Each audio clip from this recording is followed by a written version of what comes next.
So hello and thank you all very much for joining us today for our webinar and panel discussion titled Smart Food, Packaging and Ecosystem Innovation. I'm Martha Hodgson and I'm delighted to be hosting today's webinar and moderating the upcoming panel discussion. Please feel free to submit any questions in the webinar Q&A box and we'll happily try and answer as many of these as we can during our panel discussion at the end of today's session. A little about me before we get started. I'm a designer by background, and I've been focusing for the last 8 years or so on design, market, trend, and user insight research. My passion is to ensure that innovations, be them product or service, are truly consumer-centric and how true insights can be uncovered and translated into meaningful action. And over to my co-host for a brief introduction.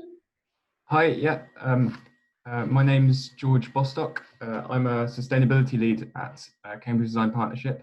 I'm also a mechanical engineer, and I have a big interest in systems engineering and systems thinking, of which sustainability is kind of basically the big challenge of our lifetime. Perfect, thank you, George. We're from Cambridge Design Partnership, who are an end-to-end innovation partner. We have offices in both Cambridge, UK and Raleigh, North Carolina, and we're made up of a multidisciplinary team which stretches from research and designers to mechanical engineers and data analytics. This range of expertise allows us to help clients throughout the full end-to-end innovation process, from strategy and insights through to design, development and manufacturing. And our business works across two sectors equally. One is healthcare and the other is consumer. And with that, we work to both ISO 9001 and ISO 13485 quality systems. The example in the pictures on the left here is a robotic surgery head, whereas the example on the right is an in-store, in-cafe ice cream dispensing machine. And these are representative of the types of products we deal with day to day.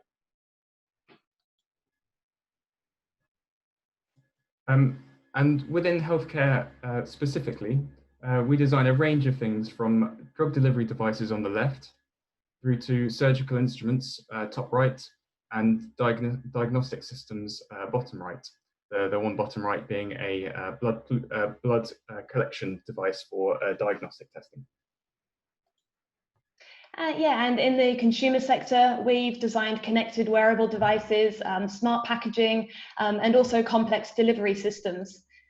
And more specifically, in the consumer sector, we work across FMCG categories, including food and drink, designing connected food service equipment, manufacturing processes, and smart packaging design and ecosystems. So, what are we going to share with you today? Firstly, we're going to have a look at what is smart in the world of products and ecosystems. Then we're going to specifically look at smart food and packaging and the ecosystems that surround them. Martha will then lead us through a smart framework with each letter providing a clue to the design process of creating smart products and ecosystems. And then finally, we'll have our colleagues Chris Houghton and Amy King join us for a panel discussion at the end. So firstly, what is smart? What do we mean by a connected product or a connected service? And we'll start off by looking outside the food and drink sector, maybe for some inspiration, and then we'll, as we go on, dive into kind of food and packaging specifically. So when we talk about smart, we may have heard this term used across a number of different areas, from smart cities at the larger end of the scale, through to smart homes and maybe the Internet of Things, smart factories and perhaps Industry 4.0, but then onwards perhaps into more leaner, simpler, maybe lower level smart products at the product and packaging level. And as George mentioned, there's a number of smart related buzzwords that we hear many of our clients using, such as AR, AI, IoT, as George mentioned there. And we hope that over the course of our webinar and panel discussion, we'll be able to help demystify some of these and provide you with some actionable insights around them. So what do we mean by a smart product or a smart ecosystem? And typically there are two key interfaces that we like to consider to help kind of visualize this. Firstly is the interface between the business and the products or ecosystem. And smart systems tend to provide a much richer connection between the business and the product. This ultimately helps with data gathering, insights generation, that ultimately helps you develop better products in the future, or maybe it helps you support better business and commercial decisions. So that's one interface. The second interface is between the product or the ecosystem and the consumer. And this interface is all about the consumer experience. And ultimately, if we can improve that interaction and that overall consumer experience, then ultimately we're going to have a better, more engaging, more ultimately sustainable product. So going on a bit further and looking at some examples, and initially looking at an example outside of food and packaging. I said before that we spend a lot of our time in the healthcare sector. This perhaps provides a window into seeing how other industries are tackling this challenge. And here we have an image of a kind of a connected or a smart blood glucose monitor and insulin pump. So smart pharma companies are currently working on kind of closing the loop within this diabetic market.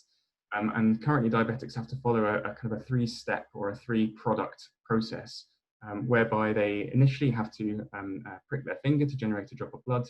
They then have to take that drop of blood and put it into a diagnostic system to get a blood glucose reading. And then finally, and only then, once they have a blood glucose reading, are they then able to dial to the correct dose of insulin and inject that into them. Pharma companies working very hard to try and integrate all of that into one system and one device. And the benefit here for the pharma company is the ability to gather very valuable, rich data on how their products are being used and ultimately how they perform, i.e. the efficacy of the drug. But also on the client's side of things, they're receiving a much better experience, a much better interaction with their product, whereby they don't really have to think about it anymore. They can just let the pump do its readings and its injections without them having to stop in the middle of their day to kind of take readings and administer themselves. So that's the kind of the holy grail within this particular space. Yeah, thanks, George. Another example of an industry that we also work within, the sports sector. We've worked with Echo to develop a combination of scan and sensor data to build a unique digital footprint. So these wearable sensors created an accurate representation of how consumers move within their environment. And this in particular was the first step into the digital community for Echo, with an aim to then capitalise on this movement and hopefully to broaden their consumer base by doing so. Looking at the vending and the beverage market, so this is Coca-Cola's freestyle vending machine. This product ultimately allows customization at the point of use. So a consumer can come up and they can customize the specific flavors that go into their fizzy drink at the point of use. Now, for the consumer, there's an obvious benefit there, the ability to customize their drink. But the vending system also allows Coca-Cola to gain insights on what particular flavors and particular kind of recipes are preferential at any point in the over time or at that particular point in the year, for instance.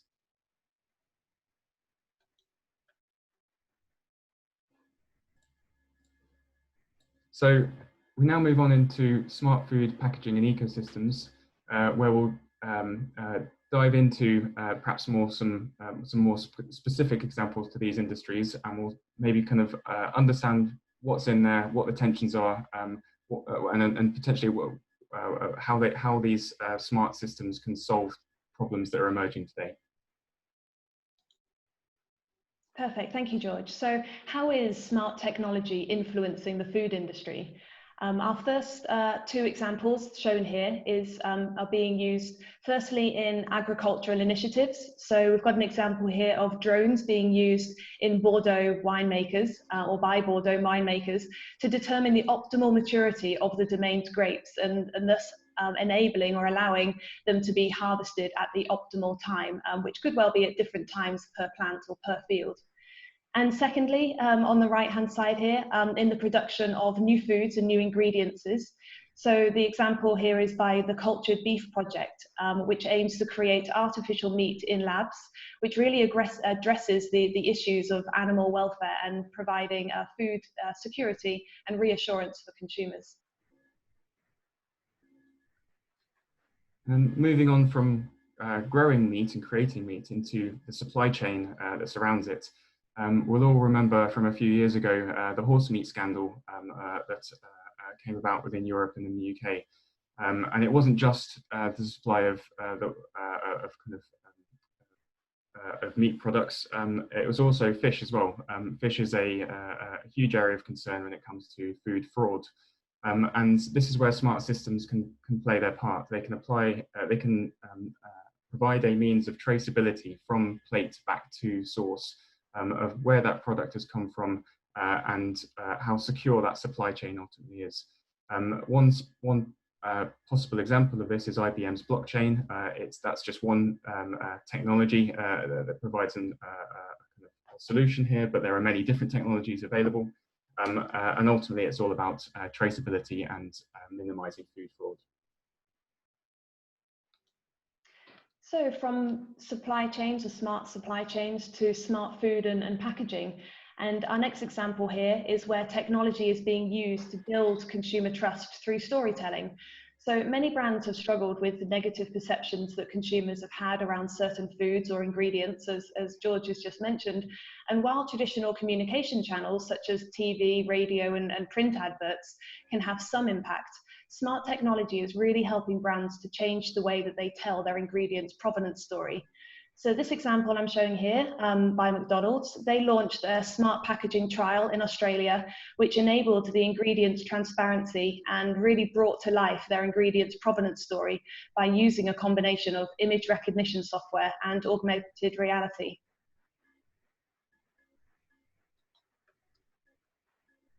And then moving on into the retail area and focusing on Amazon specifically here.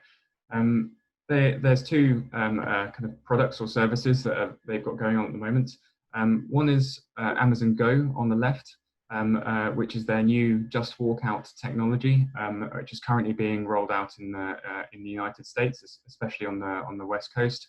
And this is, if you don't know it, is a technology where you can wander into the store, provided you have an Amazon account, pick up anything off the shelves and then walk straight out again. And through a series of sensors and cameras, all of the products you pick up get charged back to you automatically. So effectively, it removes the paying process from going to the shops.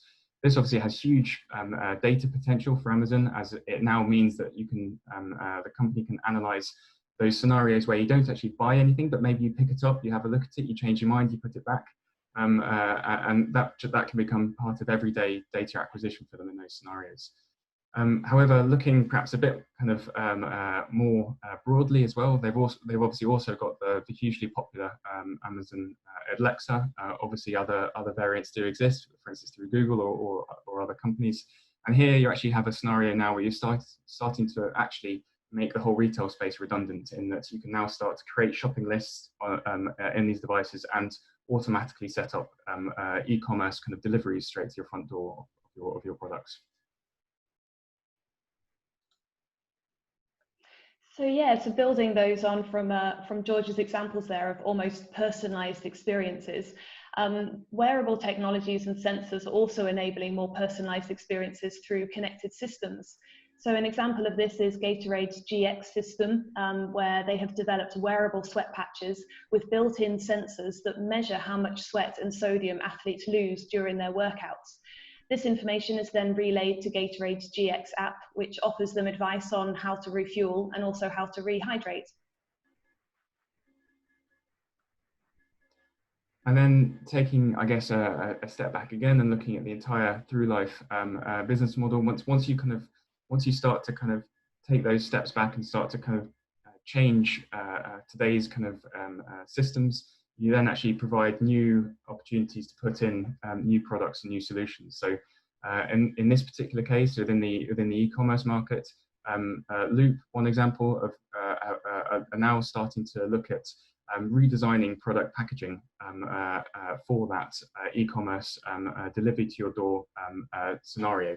And the point here is that because they are delivering to your door on a regular or semi-regular basis, they are able to capture and repurpose all of the packaging that you had previously used on the previous delivery. So you're now you're in the scenario where you're actually able to increase the value of your packaging and swap out disposable single-use plastic or even card recycling packaging for steel tins, cans with much better functionality, and these can be used over and over again in a kind of ongoing reuse and recycling model.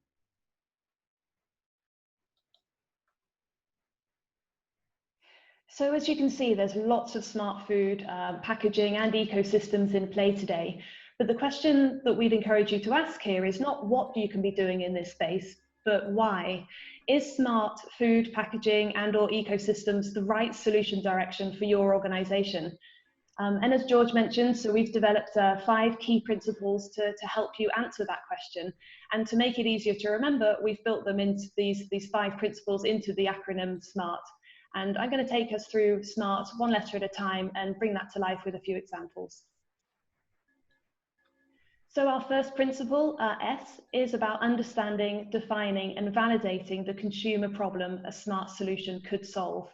So all human behavior is driven by the desire to solve a problem. You know, people are looking to relieve a pain by achieving a gain or a certain benefit.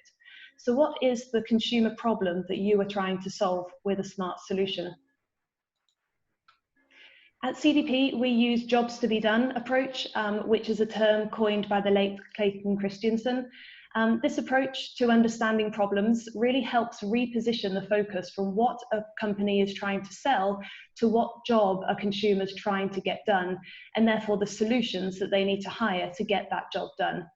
So by understanding consumer problems through the lenses of jobs, also helps you appreciate that consumers are multisensory beings, and therefore their problems could be functional, emotional, and or social in nature.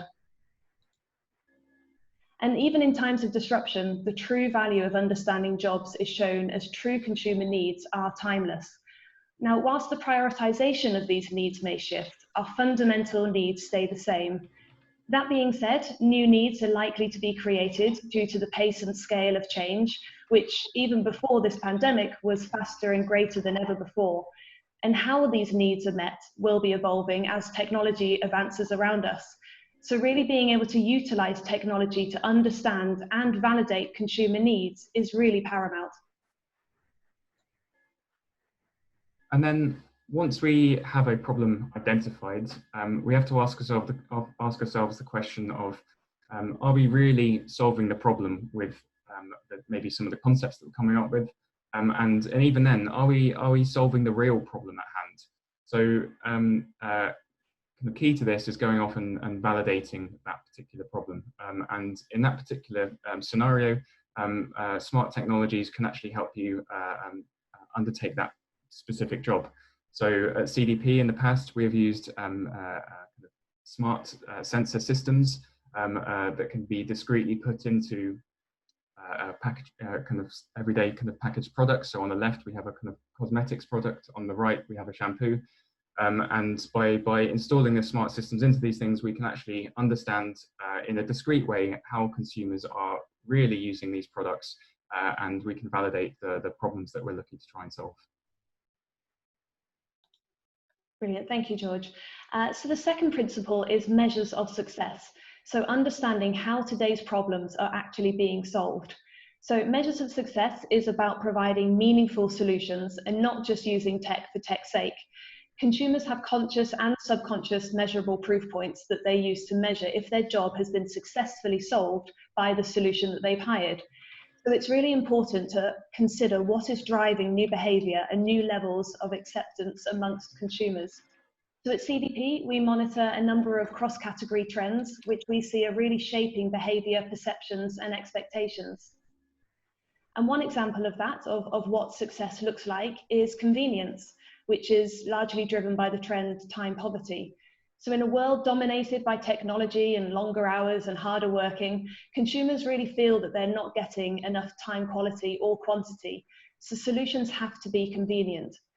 By understanding consumers' usage journeys and ecosystems, you can also leverage different touch points to deliver this convenience. And Kettlebell is a great example here. So they've actually created partnerships with gyms across the UK to deliver tailored weekly meal plans to their gym users at their gyms.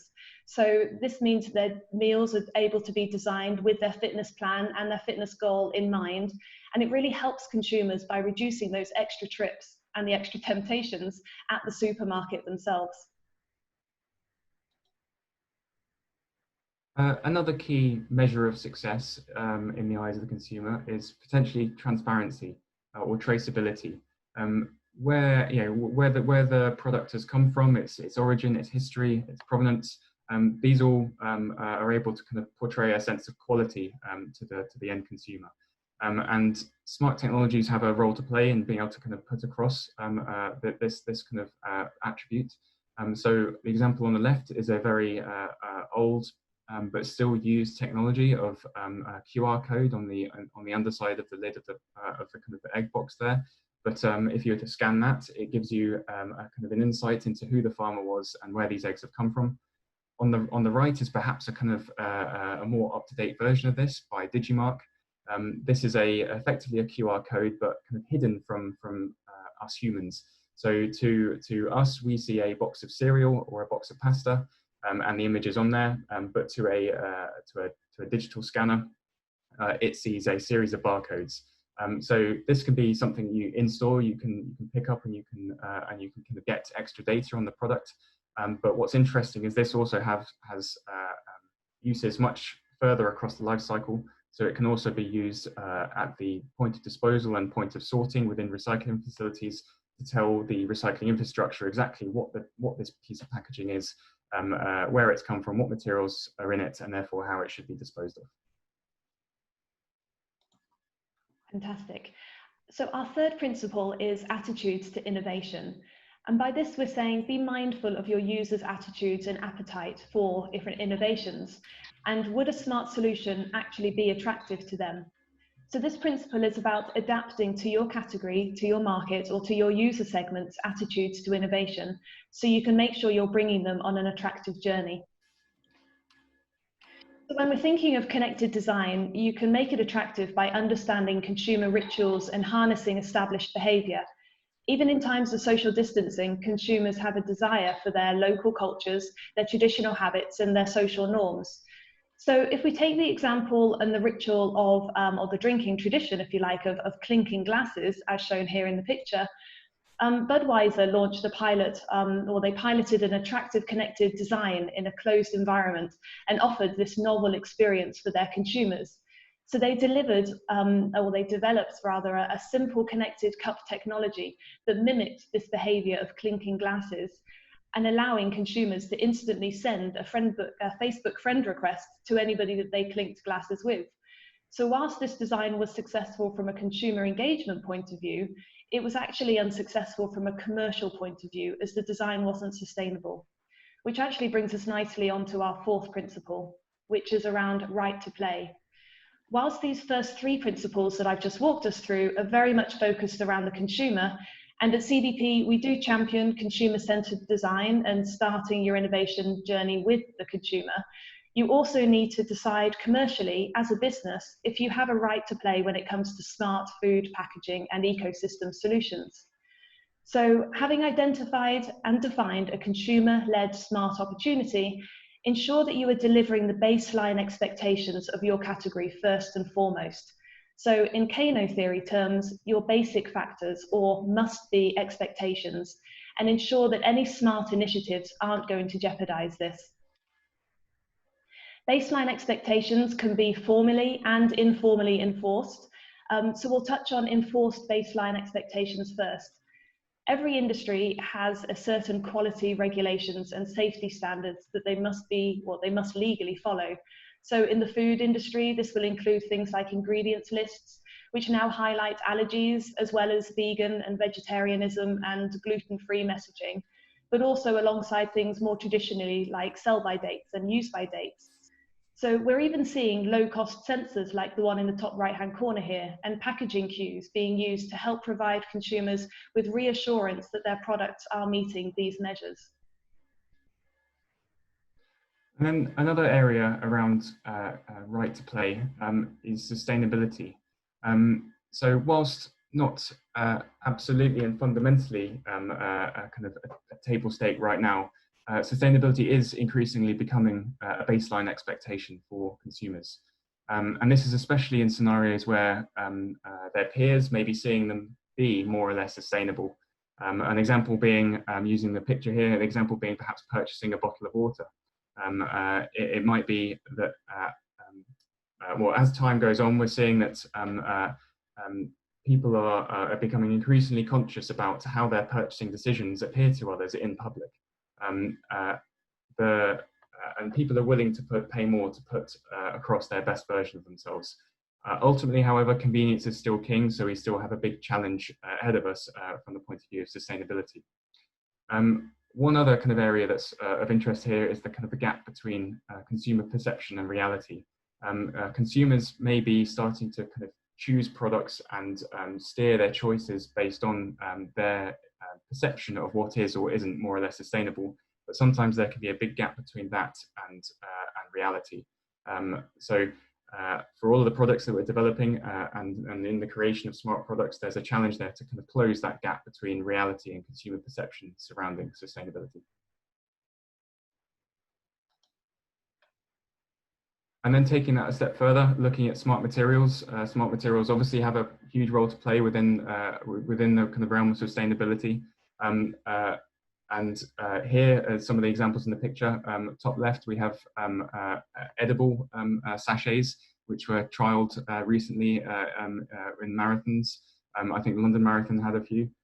But nevertheless, the point is that we're starting to see a trend of materials starting to kind of take on attributes that we'd find in nature. We're starting to find kind of plastic technologies coming through that are starting to mimic what we're seeking in the realms of pulp, fiber, and kind of natural board that decomposes. And going forwards, these have a huge role to play in unlocking smart ecosystems, especially in the areas of sustainability going forwards. Another way to ensure that you have a right to play, and building on there from George's sustainability examples, you may require to actually create smart partnerships or smart communities. So again, keeping with that sustainability theme, we've seen some of the most powerful food and beverage companies in the world, so including McDonald's, Starbucks, Nestle, and Coca-Cola, to name but a few, are supporting a collective effort to tackle this single-use takeaway cup problem. The aim is to create the ultimate disposable paper cup, one that can be both composted or recycled anywhere in the world. So maybe a number of those materials George just walked us through may well be part of those finalists. So as well as crowdsourcing platforms being used to receive and validate those submissions, we'll also likely see a use of open source techniques once a solution has been found to actually make it accessible for all in order to therefore maintain this right to play that will be required. And finally, that takes us on to our fifth principle, T, which is recommending transferable learning. So one of the real privileges of working across so many market sectors is the opportunity to cross-fertilize technologies, insights, materials, and also business models.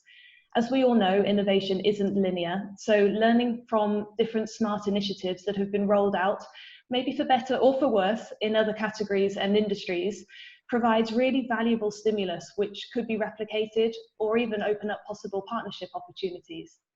So for this section, I've just got two examples that I'd like to share with you. The first one looks at the health and nutrition space. So we're seeing a lot of smart personalized solutions emerging in this space, such as supplements and meal plans, which are based on DNA makeup and unique genome. So these serve a heightened functional need that consumers have around optimizing their nutrients, and also delivers emotional value by consumers feeling like they're having supplements or menus that have been actually tailored for them. So could you solve your consumers' functional and/or emotional needs through using smart technologies and materials that enable this type of personalized solution? And secondly, if we look at the more social value, smart business models and ecosystems have been created by the likes of Tom's Shoes and This Bar Saves Lives. Now, these organisations help consumers to support world-changing causes and feel connected on a social responsibility level. So again, could you solve your consumers' social needs through developing smart ecosystems and business models that provide consumers with this sense of social fulfillment? Okay, thanks, Martha. So to summarize, what have we just been through? We've been through the SMART acronym, and to kind of cover each of the points again, S was solving a problem, so understanding, defining and solving a functional, emotional, social consumer problem. M was measures of success, so giving consumers a measurable proof point that they've solved their problem. A was attitudes to innovation, so adapting to different attitudes and bringing consumers on an attractive and meaningful journey with you. R was right to play, so delivering the baseline expectations first and foremost and not overlooking those. And T was transferable learning, so making sure that we're looking at and learning from adjacent markets. Perfect, brilliant summary. Thank you very much, George. So we're now about to start our panel discussion of today's session. So thank you all for those who have been sharing questions already through the Q&A panel. Please feel free to continue to submit any questions in the webinar Q&A box. If we're unable to answer your questions before the end of today's sessions, we'll happily connect with you directly and we'll do so offline. So firstly, I'd like to invite our colleagues Chris Houghton and Amy King to join us by turning on your webcams, please, and George and I will also do the same. And maybe if you could start by sharing just a brief introduction about yourself to everybody. So Amy, could I ask you to go first, please? Sure. Hi, everyone. My name's Amy King. I'm an innovation consultant here at CDP, and I have a background in chemistry materials. Hello, everyone. I'm Chris Houghton. I'm a designer and a board director. I lead our FMCG business and packaging capabilities. Perfect, fantastic, and thank you. Great to put some faces to names as well. So brilliant to have you both with us. So George and I have just obviously shared a lot of examples of smart packaging in ecosystems, and then we've walked everybody today through some key principles to work through in order to understand if smart food packaging or ecosystems is the right solution direction for an organization to explore. So I thought, Chris, maybe we could start off drawing from all your FMCG experience. What do you see as being the key drivers and barriers towards smart packaging and ecosystems? Yeah, thanks, Martha. So drivers from a consumer perspective, you've touched on things like personalization and convenience. A sort of subset of convenience would be accessibility. People want to be one click away from their solutions. They want to feel part of a brand and be evangelists for that brand. So that's on the consumer side. On the commercial side, you've got how you position your brand, how you might recruit new people into that group. And barriers, well, cost is going to be a barrier on both sides for consumer and commercial. The convenience that's attached to it, you know, do I need to download an app? Are you making me do more steps than I want to? And also understanding your KPIs from the commercial point of view. You might need a different way of defining success than traditional return on investments. Perfect. No, thank you very much, and great reiterating of some of those points there. Amy, I'm keen to get your experience, obviously from chemistry and more of a materials perspective. What are your thoughts in terms of, you know, smart packaging and ecosystems? You know, are there key drivers or barriers that you're foreseeing? Yeah, I think I completely agree with Chris. I mean, one of the main barriers is obviously cost of the technology. If we're putting this technology into these materials and expecting our materials to do so much more, there's going to be a cost associated with that that may go down to the consumer. And it'll be a while before these things potentially are kind of more affordable on a mass scale. So I think that's one thing. And then from a kind of consumer point of view, I think trust is really important. If we're putting these materials out there to perform a certain capability, the consumer needs to have trust that they will do that and it won't fail. And I think that you know, that trust is hard to gain and is easy to lose. So if we put some technology out there and it fails or misbehaves and kind of on the first couple of tries, then that trust is broken. So whatever technology, whatever materials go out there need to be really robust. Yeah, I think those 2 points there from you, Amy, are kind of linked as well.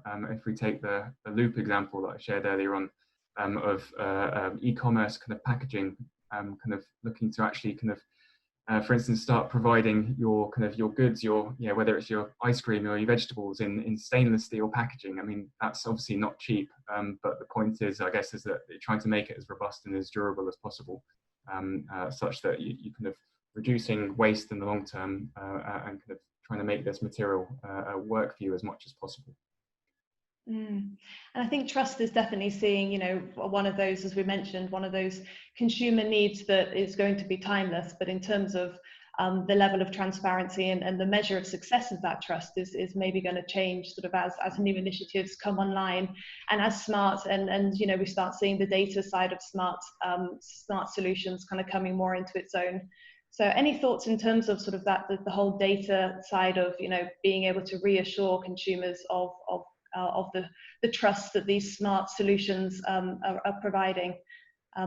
Amy, I don't know if you maybe had any thoughts on that. Yeah, I mean, I think there is definitely kind of being transparent as possible about what data is being collected and what it's being used for is important. And I think one of the best ways to build trust is to demonstrate having a reliable material as well. So actually make sure you've done the research and the testing beforehand in a number of different conditions. You know, think about what scenarios you're putting your materials into and kind of how varied they can be. And I think as long as you've got that kind of robust processing underneath, that trust will naturally come. You've very much got the functional side of trust where you want to make sure all the, you know, due diligence is in place. But from an emotional point of view, you always want your brand to behave consistently, no matter what the touch point is. So introducing digital, it should be a familiar brand experience that you get from that, and not one that's unfamiliar, because that will ultimately, you know, compromise your trust and you know, awareness of the brand.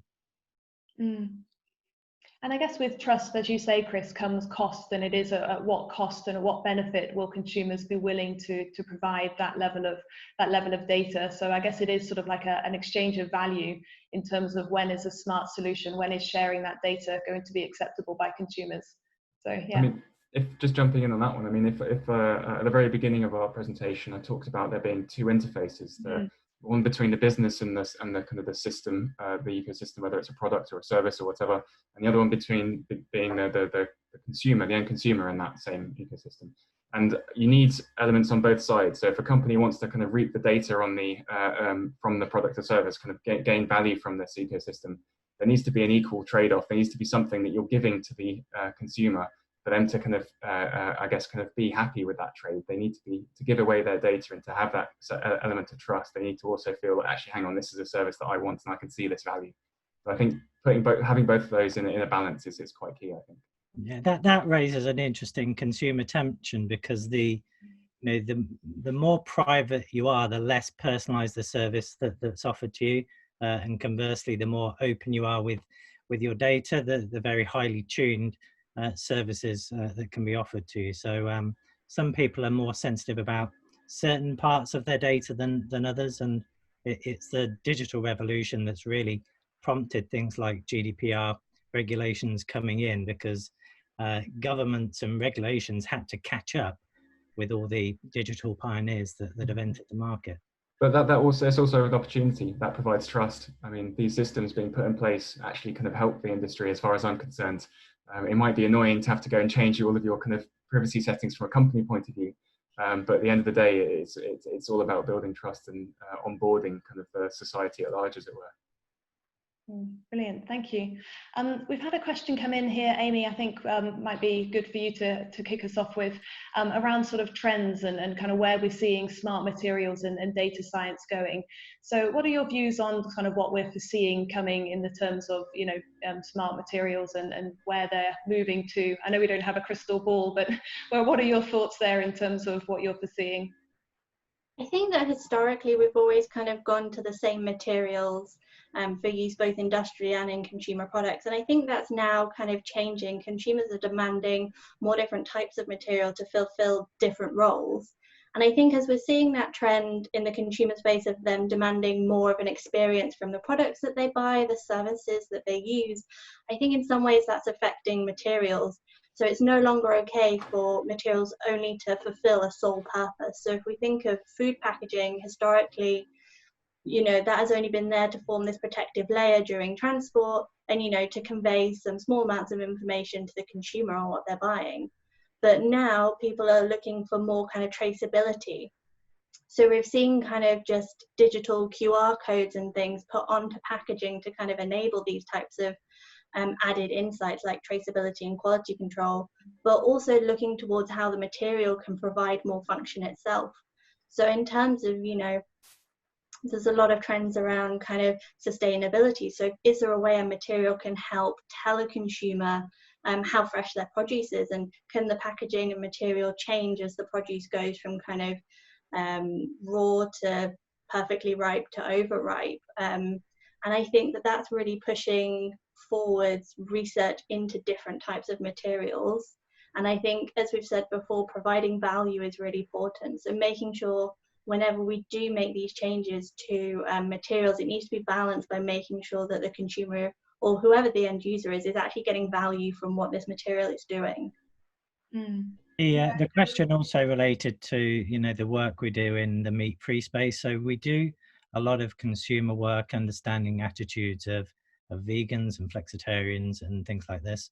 And you're right, images like the Petri dish image can create a negative consumer perception. You know, GM foods generally have a bad press attached to them.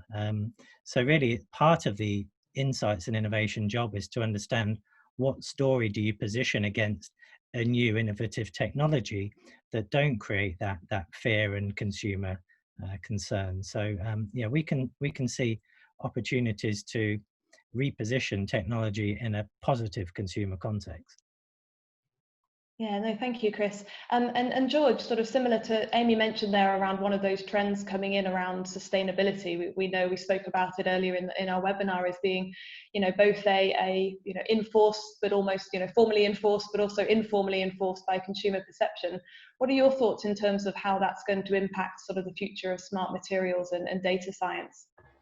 Yeah, I mean, one of the kind of key, I mean, sustainability is a huge challenge, and one of the kind of key ways of tackling it at the moment is very much through the kind of circular model.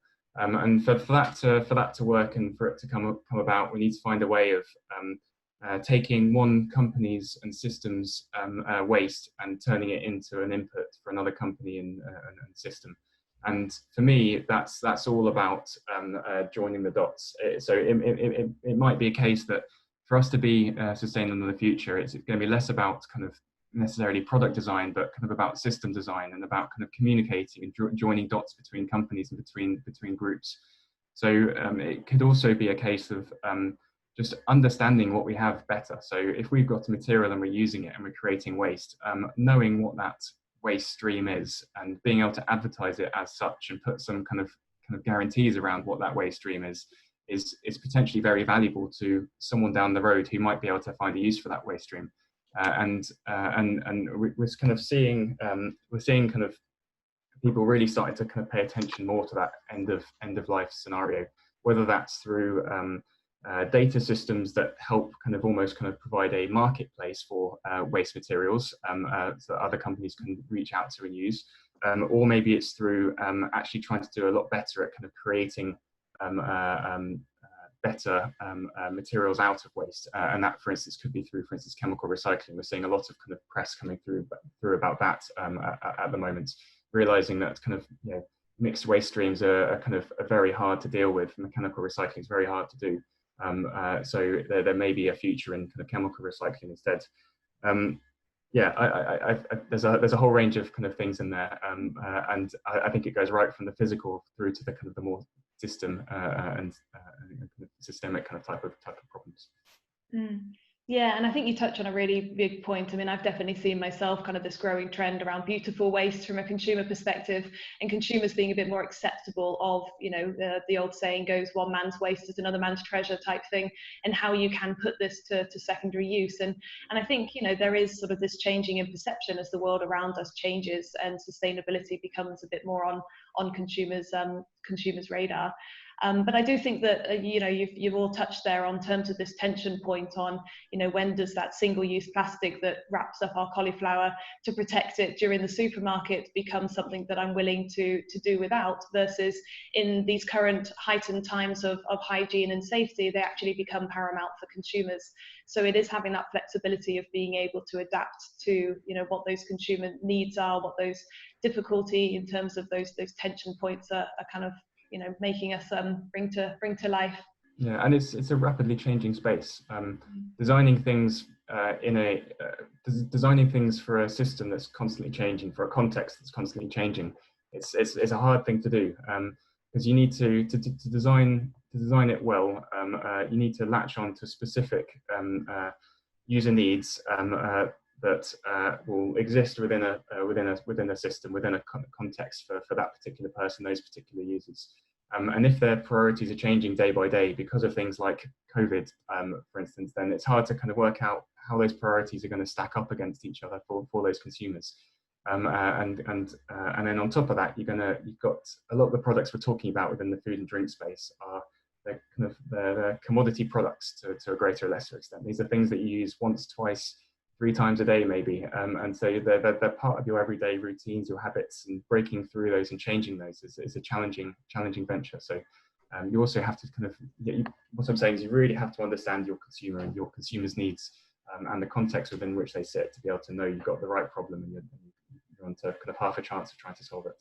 Yeah, one of the questions relates to the sort of post-COVID world and the use of reuse packaging, and you touched on the jobs to be done where priorities will shift in the short term, where hygiene is more important than sustainability in today's world. So we can certainly see a short-term blip in terms of sustainability importance in that hierarchy of consumers' needs. But the corporations have still signed up to many, 2020, 2025 visions. So that work doesn't cease, and finding the right balance of which categories are less sensitive about that. Obviously, food and drink is especially sensitive because it's entering your system. Other categories won't be as sensitive. So you can see reuse models probably accelerating in those other areas quicker than we would have expected in food and drink. Yeah, I mean, just I guess touching on that a bit more. I mean, one thing that COVID has done, trying to look at the positive side as well as considering the negative side. The positive side is that what COVID's done is it's given a real kind of kick to our and the world's logistics networks. So for e-commerce platforms and for systems where we're kind of delivering and maybe even collecting kind of products from front doors. Okay, we've got a long way to go before they're at the kind of the everyday scale. But nevertheless, I think people have realised that some of those avenues are potentially possible now. I mean, I'll put my hand up to say that that I buy into kind of recipe boxes delivered to my front door, and I think that's a great model. It saves me going to shops, and when I've finished all of the empty packaging, I can send back to that kind of company. Now, for me, that's a great closed loop model that's going on there. Now, I'm sure that the company in question probably hasn't quite twigged what to do with all the waste I'm sending back to them. But starting small and building up, I think these scenarios are kind of coming into play, and something like COVID could potentially actually help us as a community adopt to those new practices.